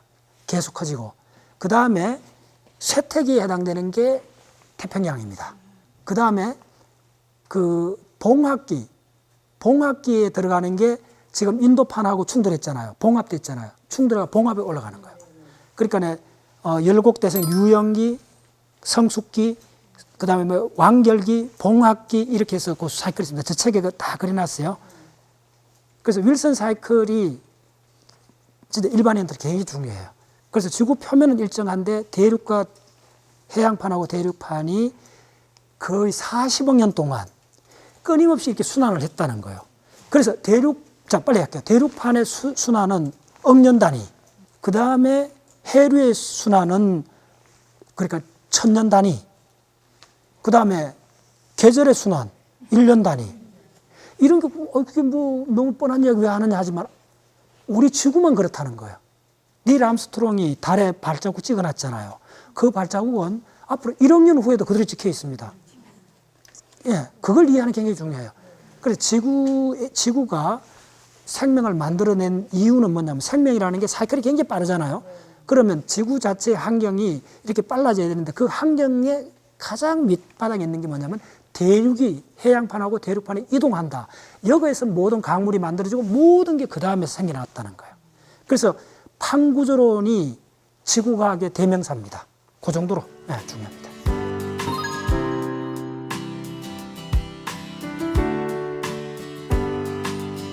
자, 장석이 오히려 하얗죠. 석영이 오히려 까맣죠. 질이 칩니다. 그래서 내가 자꾸 이야기를 하는 거예요. 예. 저 위에 보세요. 내가 항상 이야기하죠. 장석은 더 하얗고 석영이 약간 윤이 난 회색이죠. 그걸 꼭 기억하시라는. 예. 자, 이거 망간 단계는 이거 귀한 거다. 예, 이 바닷물 속에 태평양이나 전 세계 바다에 망간 단계들이 형성돼요. 자, 이제 백운모 이런 거 한번 보세요. 그래서 이 백운모가 영어로 모스코바이트잖아요. 모스코바 지역에서는 저걸 갖고 유리창을 했대요. 그런 이야기가 있어요. 그 정도. 예, 저렇게 크게 나올 수 있어요. 백운모. 자, 또 한 가지 말씀드리면 백운모는 이렇게 드러나는 게 굉장히 드물어요. 특별한 지형이면 나오고 백운모는 열과 압력을 받으면 장석으로 바뀌어버려요. 다른 거 다 변해요. 그 다음에 요게 또 많이 바뀌는 게 그 견운모라고 있어요. 그게 화장품에 엄청 많이 들어가요. 굉장히 좋은 물질이에요. 견운모. 예. 자, 흑운모도 보세요. 이렇게 커져요. 다시 판상이라는 거 보세요. 자, 요 휘안석 보세요. 요 특이한 겁니다. 자, 보세요. 안티몬. 자, 주기율표 기억나시죠? 안티몬하고 황이 결합한 겁니다. 요런 걸 갖고 저 에집트에서는 눈석거렸다는 거예요. 예. 다이아몬드도 탄소 15, 예. 흑연. 흑연도 15. 예. 그 흑연은 부드럽고 예. 다이아몬드는 강하고. 그게 결정 구조가 달라서 그래요. 흑연은 어떻게 되느냐면 좋은 질문 하셨는데 흑연은 그 구조가 판상으로 미끄러지게 돼 있어요. 그래서 여러분 연필 글자를 쓸 수 있는 겁니다. 연필을 글씨 쓸 수 있는 이유가 뭐냐 하면 흑연 곡에 판상으로 쫙쫙 이렇게 종이에 갖다 붙어서 그런 거예요. 예. 자, 석고 보세요. 석고. 생각했던 것도 틀린 거. 예, 여러 종류가 있습니다. 석고. 예, 봤죠? 그 결정 보이잖아요. 그날 봤던 거. 예, 석고. 예. 자, 어텐션. 여러분들 이쪽에 와서 봐야 될 광물이 한 5종류가 있는데 그 5종류 중에 꼭 보고 가셔야 되는 게 황철석이라는 거예요. 이거는 지구 역사 전체를 공부할 때 굉장히 중요해져요. 여러분들 황박테리아 들어보셨죠? 예. 그래서 지구 역사상은 박테리아들이 크게 3종류만 기억하시면 돼요. 메탄균, 그 다음에 황세균, 그 다음에 시아노박테리아. 요 3개 박테리아가 지구 역사 45억 년을 그냥 나눠 먹는 거예요. 네, 그렇게 생각하시면 돼요. 그래서 황에 관해서 황박테리아가 그 생명 활동해서 만들어지는 광물이 바로 황철석입니다. 분자식은 FeS2입니다. 철 하나에 황이 2개가 붙었고, 그래서 이게 모양이 주사위 모양으로 됐어요. 그래서 악마의 주사위라 그래요. 왜냐하면 옛날에 금광을 찾던 광산업자들이 이걸 금으로 착각했어요. 예. 하여튼 지구 역사 10억 년을 장악했던 광물입니다. 예. 그 나중에 이제 설명드릴게요. 자, 그다음에 자, 어떤 또 하나 배워야 될 게 뭐냐면 여러분들 금하고 은하고 구리를 왜 인류가 사용하게 됐나 하면 금이든 은이든 이게 다른 거하고 결합하지 않았잖아요. 이거는 뭐냐면 원소 그 자체가 강물이 된 거예요. 그래서 그거는 각자 분리해낼 수가 있는 거예요. 바위에 붙었는 걸 금 노다지를 띠내고 구리를 띠냈기 때문에 우리가 청동기 시대가 시작된 거예요. 그래서 먼저 은행이 먼저 시작했잖아요. 은행할 때 은자 쓰잖아요. 초기에는 어때는 금보다 은이 가격이 비쌀 때가 있었어요. 그래서 은하고 금하고 구리는 인류가 이용하게 된 이유가 뭐냐면 원소 금속이라 그래요. 그걸. 안 섞이니까네. 그래서 인류가 처음 철을 이용한 것도 철도 그 운석에 있는 철을 추출해 갖고 사용을 했어요. 맨 처음에. 박사님, 전기석이라고 하는 이름이 이게 예. 이거는 말 그대로 그 전기를 만들어요. 일렉트릭, 예. 앞전. 예. 그러니까 이것도 한 가지 빨리 할게요. 여러분들 386, 486 이야기 들어보셨죠? 그 이야기 어떻게 시작됐나 하면 여러분 옛날에 저 수정시계 들어보셨죠? 아주 낮은 수정시계든 옛날에 저 금성사에서 나온 한 50년 전에 라디오, 팔석 라디오 몇 석 했잖아요. 그게 돌석자가 들어가요. 그게 무슨 말이냐 하면 라디오든 텔레비전이든 컴퓨터든 전자장비가 작동을 하려면 그 속에 시계가 들어있어야 돼요. 모든 전자장비를 동일하게 박동을 시켜 주려면 기본 클락 시계가 들어가야 되는데 여러분들은 저 컴퓨터 속에는 뭐가 들어가 있나 하면 그 CPU 안에 그 실리콘 결정을 잘라갖고 그거에다가 금속판을 붙여갖고 전기를 흘려주면 그 실리콘 결정판이 진동을 해요. 그 진동하는 게 굉장히 정확해요. 압력을 딱 그 결정 구조가 나면 딱 정확. 그걸 나눠갖고 그걸 386, 486, 586으로 그 진동자 실리콘 진동하는 진동자를 갖고 그 CPU 그걸 설계를 했던 거예요. 그래서 지금도 386, 486 말의 기원이 거기서 나오는 거예요. 그걸 뭐라 그러냐면 압전 효과라 그래요. 예. 그러니까 그 전기를 내주면 압력이 생긴다는 거예요. 그럼 그 압력이라는 게 압력을 받는 부위가 돌인 거예요. 실리콘인 거예요. 그 실리콘이 압력을 받아갖고 야들이 결정축에 따라서 진동을 해요. 그 진동수가 딱 정확해요. 그 정확한 걸 갖고 분파를 해갖고 그 전체 PC를 돌려요. 사실은 그렇게 생각하시면 돼요. 그래서 뭐 시계부터 저 트랜지스터 모든 것들이 이 결정 구조에서 나온 거예요. 결정 구조. 이렇게. 자, 그러면 자 구리에 대해서 요금 빨리 설명드릴게요. 구리하고 금하고 은하고 지금 하는 화강하고 이런 근본적으로 무슨 차이냐 하면 두 개 다 단단한 돌덩이 같잖아요. 금이나 다. 근데 그거는 어떤 차이냐면 금이다, 은이다, 구리는 그걸 금속이라 그래요. 금속하고 강물은 조금 다릅니다. 금속은 뭐냐 하면 자, 구리 같으면 그걸 구성하고 있는 모든 원자들이 구리 원자 딱 하나밖에 없어요. 됐나요? 금은 금 원자 하나밖에 없는데 그럼 구리는 자, 몇 번인가요? 29번. 아, 좋아요. 그러면 전자가 29개가 있잖아요. 그러면 29개 중에 한 명만 출가를 시켜요. 그다음에 골드 같으면 79번이잖아요. 전자가 79개 중에 한 개만 각출해요. 내보내요. 그러니까 그 한 개들이 모여갖고 그럼 요 한 개는 자 A라는 그러니까 구리가 있고 금이 있으면 그 원자들이 천문학적으로 많잖아요. 그 원자들에서 전자를 하나씩만 내보내는 거예요. 하나씩 내보내는 그 전자는 어느 원자에도 속하지 않아요. 안에 그걸 뭐라 그러면 자유전자라 그래요. 요 자유전자는 바깥에다 힘을 바깥에다 밀면 한쪽으로 움직여요. 그걸 전기라 그래요. 그러니까 구립선이든 저 금선이든 은선에다가 전압을 걸면 전류가 흐르잖아요. 그 전류가 흐른다는 말은 전자가 이동한다는 말이고 엄밀히 이제 그런 식으로 이동하고 그건 알아두세요. 자, 우리 월성 원자력 발전소에서 전기를 만들잖아요. 그럼 대전까지 오는데 그게 오는 속도가 빛의 속도로 와요. 그게 어떤 식으로 오냐? 실제로 전자가 움직이는데 어떻게 그러면 우리 사람 저쪽 앞바다에서 원자력 발전소에서 전자 하나가 움직인 그 전자가 대전까지 왔느냐? 그렇지 않아요. 뭐냐면 거기서 구리선이까지 왔다 생각해 보세요. 그럼 구리선에 모든 전자들이 하나씩 냈잖아요. 그러면 저 경주 월성에서 전자 하나가 움직였다 하면 바로 옆에 있는 그 원자의 전자를 치는 거예요. 그 옆에 있는 도미노 알죠? 도미노. 네. 저 처음 넘어졌는데 이까지 넘어져가 오는 게 파동으로 빛 속도로 와갖고 이까지 오는 거예요. 실제로 전자가 움직이기도 해요. 움직이는 걸 계산해 보면 얼마냐면 그 1초에 몇 미리밖에 안 움직거려요. 네. 그런데 우리가 전기저항 찌릿하면 저쪽에서 여기까지 수백 킬로도 순간적으로 오잖아요. 오는 거는 도미노 현상으로 책이 하나 넘어지면 계속 넘어가죠. 그래서 그 도미노가 그렇게 빨라서 오는 거예요. 됐죠? 그 다시 요약해 줄게요. 그래서 금속이라는 거는 원자당 전자를 딱 하나를 내요.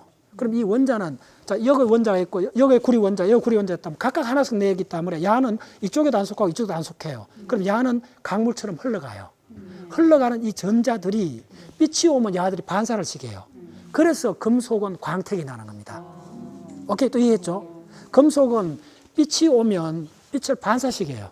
누가 반사하느냐면 그 자유롭게 된 전자들이 빛을 반사를 해요. 간단히 이야기하면. 예. 엄밀히 말하면 그대로 반사하는 게 아니고 그대로 하면 흡수를 했다가 또 다른 파장의 빛을 내요. 그래서 반사를 하면 돼요. 두 번째 뭐냐면 광물하고 금속이 다른 거는 광물은 차돌이든 뭐든 돌은 던지면 쪼개져요. 근데 구리나 금속은 던지면 휘어져요. 됐죠? 그게 또 자유전자 때문에 차이가 있어요. 전자들이 연결해갖고 이렇게 휘어진다 생각하시면 되고. 그래서 그러면 돌은 던지면 왜 산산조각 나느냐 하면 자, 내가 이야기했잖아요. 돌은 요 두 가지가 이렇게 결합된 겁니다. 플러스 마이너스 결합됐기 때문에 이렇게 쪼개지는 거예요. 그 쪼개지는 그렇게 돌은 광물은 쪼개지고 금속은 휘고. 예. 돌은 아무래도 광택이 안 나요. 물론 나는 게 있어요. 돌에서 광택이 나는 거는 의미가 다릅니다. 그 면에서 결정 면에서 빛을 동시에 이렇게 반사해서 그런 겁니다. 근데 금속이 광택을 내는 거는 요거 흘러가는 자유전자가 빛을 반사해서 그런 겁니다. 자, 됐죠? 예, 그거 구분하셔야 돼요. 금속하고. 예. 오케이. 자, 그 정도. 자, 이쪽에, 자, 황 한번 보세요. 황. 여러분들, 그래서 항상 주기율법 분자식을 하면 모든 게 해결돼요. 아까 저 황화철이 FeS2라 그랬잖아요. 그러면 철만 빼내면 순수한 황이 있는 거예요. 예. 그러면 자, 산소는 O2잖아요. 수소는 H2잖아요. 그러면 O2, H2 이렇게 되는 건 기체가 돼요. 근데 황은 그냥 S2라 안 적어요. 그냥 S라 적어요. 골드도 그냥 AG 골드라 적지 AG2로 안 적어요. 그게 굉장히 중요합니다. 그러니까 원자 하나로서 물질을 그냥 만든다는 거예요. 오케이? 그래서 황도 여러분 적어보세요. 그냥 황 딱 적어놨잖아요. 원자 S밖에 안 적었잖아요. 다른 거는 보면 저 보세요. 금도, 은도 다 이렇게 적어놨잖아요. 근데 다른 강물을 보세요. 황화처럼 뭐 붙었죠. 방에서 붙으면 3개, 4개 막 붙었죠. 요걸 유심히 보시라는 거예요. 그래서 원소 하나만 딱 되는 걸 그러니까 단원소 금속이 되는 거예요. 금속은 단원소입니다. 근데 그 중에 금속이 아닌데도 단원소가 있어요. 더 물어요. 그 중에 하나가 황입니다. 황. 그래서 황은 순수한 황가루예요. 그러면 저걸 찍어 먹으면 여러분들 아주 그 시큼해요. 내가 봤죠. 그건 왜냐면 딱 찍는 순간 내 물이 들어가잖아요. 그럼 물은 H2O잖아요. H2O하고 황이 들어가면 뭐가 되냐면 H2SO4가 황산으로 바뀌어버려요. 이해됐나요? 황가루를 찍어 먹는 순간 저게 황산으로 바뀌어버려요. 물하고 시그러지죠. 예. 무슨 말인지 알겠죠? 예. 그래서 황은 굉장히 중요합니다. 황하고 숟가루하고 그 다음에 부엌에서 나는 그 나이트라이드라는 게 있어요. 그래서 이게 굉장히 역사적으로 중요한데 황가루하고 숟가루하고 적당한 비율을 넣으면 뭐가 되느냐면 폭약이 돼요. 그 중국에서 폭약 만드는 게 그 비밀이 황가루하고 그 숟가루입니다. 숟가루하고 비율입니다. 또 하나가 더 있는데 그건 중요한 거는 그 두 가지 비율을 오랫동안 비밀로 했는데 그걸 서양에서 알고 갔어요. 그래서 이제 폭약이 로켓까지 가게 되는 겁니다. 로켓까지 가게 되는 비율이 숯하고 황입니다. 예. 자, 자연동. 자, 학철성 육각형 보이죠, 주사위? 예. 예. 자, 보세요. 이쪽에 회한색에도 황이 들어있죠. 예. 자, 황은 내가 마무리 드릴게요. 황은 여기 주길표에서 보면 황 바로 위에 뭐가 있어요? 같은 이렇게 쪽에. 산소가 있습니다. 그래서 이렇게 생각하면 돼요. 산소하고 황은 사촌간이에요. 그래서 지구 역사 초기에 산소가 공기 중에 산소가 없을 때는 황이 그 역할을 했다 생각하시면 돼요. 그래서 지금 산소하고 철이 만나서 된 게 산화철이잖아요. 지금 제철 산업 Fe2O 그렇게 중요하잖아요. 그러면 산소가 대기 중에 없을 때, 산소가 없을 때는 산화철이 안 생기는 거예요. 간단히 이야기하면. 그때 만들어진 게 황화철이에요. 황화철이 철하고 자 이렇게 생각합니다. 철 Fe하고 산소가 하면 Fe2O3가 되죠. 그럼 산소 대신 앞으로 분자식을 볼 때, 광물을 볼 때 산소 대신 뭐하고 바꿔 수 있나 하면 황을 바꿔야 돼요. 그러면 굉장히 중요한 원소들이 생겨요. 그 첫 번째가 뭐냐면 황화철, FeS2. 그래서 어떻게 한 게 하느냐 하면 Fe2O3 대신 FeS2. 예. 좋아요. 자, 요 자연금하고 다이아몬드 나오죠. 네. 예. 그래서 이런 거는 예, 순수하게 이렇게 금하고 또 우라늄은 어디서 나오느냐 하면 주로 석영광맥에서 납니다. 예, 알겠죠. 자, 그다음 요거는 철 종류 이렇게 많습니다. 자, 요거는 자 이게 섹션이 자 벌써 잘 만들어놨지 이쪽에. 요거는 뭐냐면 황하고 주로 철이 결합한 거예요. 요거는 철하고 산소가 결합한 거예요. 됐나요? 아, 이 컬렉션 진짜 마음에 들어요. 예. 그래서 이쪽을 철하고 이쪽에 산소하고 결합한 쪽을 산화강물이라 그래요. 여기 보시면 전부 다 이거 뭐죠? 자, 분자식 다 보세요. 이 모든 강물에 산소 O가 있지. O가 있지. 형석이 조금 예외적인 겁니다. 형석은 산소 없이 뭐냐 하면 플로로. 예, 플로로. 자, 플로로는 강물에서 플로로 나타나는 게 굉장히 드문데 형석에서만 나타나요. 그래서 이때 형은 형광등 할 때 형자입니다. 형광을 낸다 그래서 형석이고 플로로는 산소보다 더 독한 겁니다. 그래서 플로로에다가 F에다가 수소가 결합한 게 뭐냐 하면 HF라는 겁니다. 여러분들 혹시 그 뉴스 시간에 뭐 반도체 회사에서 뭐 유독물질이 빠져나왔는데 뼈를 막 녹인다 뭐 그런 얘기 들어보셨죠? 그게 HF입니다.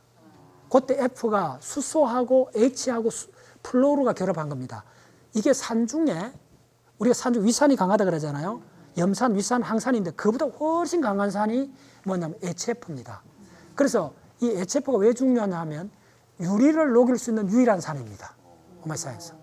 그런데 왜 반도체 회사에서 HF를 쓰느냐 하면 지금 반도체 기술은 딱 한 가지로 이렇게 되어 있습니다. 실리콘에다가 그 다른 원소를 집어넣으면 그걸 도핑이라 그래요. 올림픽에 도핑했다가 조사잖아. 불순물 집어넣으면 안 되잖아요. 예. 그 도핑 도핑이란 말이 어디서 나왔냐면 실리콘에다가 어떤 다른 원소를 집어넣어요. 실리콘 원소가 1000만 개 있다면 그 중에 한 100개 정도 다른 원소를 집어넣으면 그게 플러스일 수도 있고 마이너스일 수 있어요. 그래서 N형 반도체, P형 반도체란 말이 거기서 나온 거예요. 그래서 도핑을, 실리콘은 전기를 잘 안 흘려요.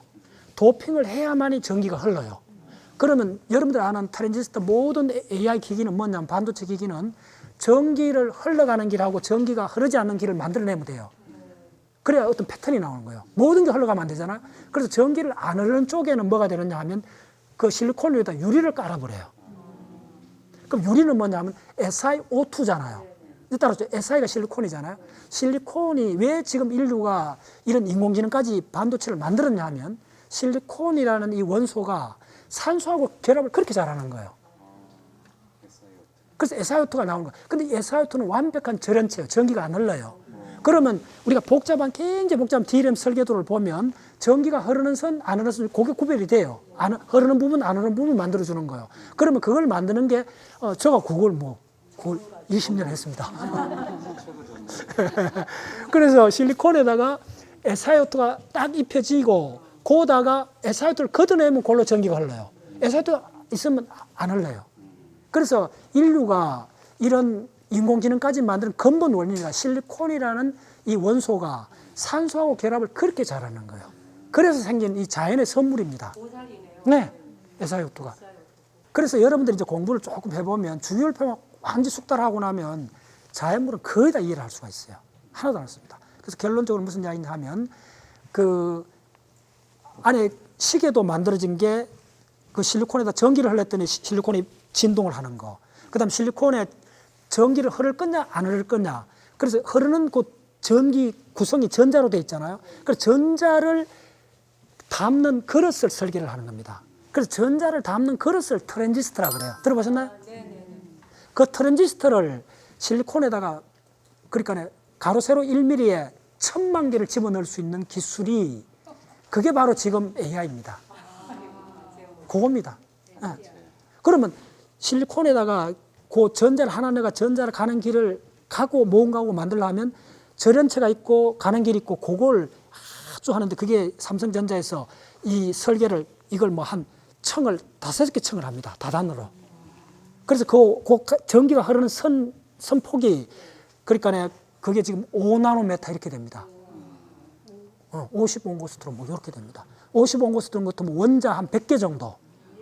그 폭으로 전기가 흐르고 모터로 이렇게 만들어주는 거예요. 아시겠어요? 그렇게 할 수 있는 이유가 뭐냐 하면 다른 것하고 안 돼요.